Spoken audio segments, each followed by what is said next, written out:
Gimbert from the Civil War Traveler here, and I'm very fortunate enough today to be standing in the very room that you can honestly say the Civil War started on. We'll talk about that here in a little bit, but my special guest today is Paul Bahnmieir, President of the Lecompton Historical Society. Paul, how are you doing today, sir? Glad to see you. Glad to have you here. Thank you, sir. Thank you. So, the Civil War started here. So tell us about Lecompton. Tell us about Fort Titus. Well, Lecompton was designated as the territorial capital, official territorial capital in 1855, and it was the territorial capital until 1861. But during that time period, the Lecompton Constitution was drafted in this room. It went back to Washington, D.C. It passed the United States Senate 33-25, was strongly endorsed by President Buchanan, but failed in the House 120 to 112. This decision then led to the fight on the House floor. And the Speaker of the House couldn't bring him to order, neither could the Sergeant of Arms, and it didn't come to order until the congressman from Wisconsin pulled the wig off, the congressman from Mississippi held it up in the air and yelled out, "Look, I scalped him." So the Lecompton Compromise actually caused a fist fight in the U.S. House of Representatives in Washington, D.C. Yes, and because of this, it split the National Democratic Party. So in 1860, when Lincoln ran for president, there were 4 candidates. Stephen Douglas is a Northern Democrat, John Breckinridge is a Southern Democrat, John Bell is a Constitutionalist Whig, and Lincoln won with just 39% of the vote. So without the fight over the Lecompton Constitution in Washington, that was written right here in this room, Lincoln would not have probably been elected in 1860. So if Lincoln's not elected, the South doesn't secede, and the brewing Civil War would have been pushed down the road some more, but it actually all started right here. Yes, it sure did with the writing of this Lecompton Constitution. So Kansas almost became a slave state. Tell me about that a little bit.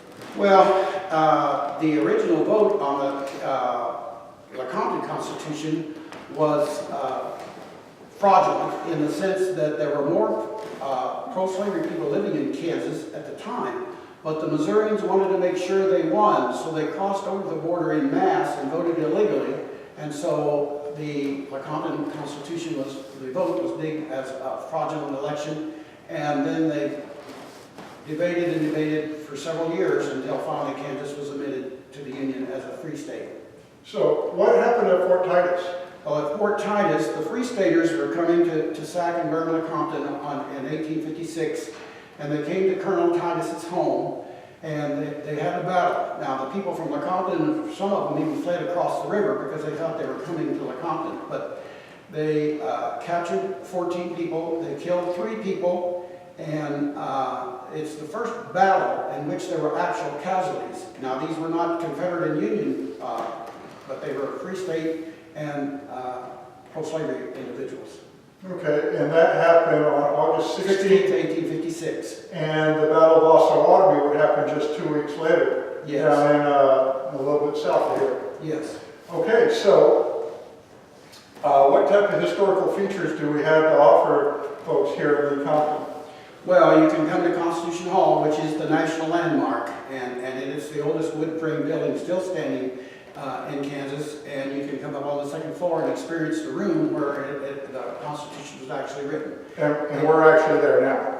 And it has the original siding on 3 sides, and it's made of balloon construction. You can also go to the territorial capitol, which was started as the Capitol, but when the Capitol was moved, it was later designated as Lane University, and this building contains 3 floors of territorial, Victorian, Lecompton artifacts, and then you can also go to Democratic headquarters, which is the original home was built there as a log cabin. To the west was the original governor's mansion, which was also a log cabin, and the Surveyor General's office. What is standing there now is a stone building built in 1856 that is open. We do have a replica of Fort Titus southeast of the Territorial Capitol Museum because the battle itself was on private property. We do have, when people come, we have 2 restaurants. They can eat at Aunt Netter's or at Kroger Country Meats.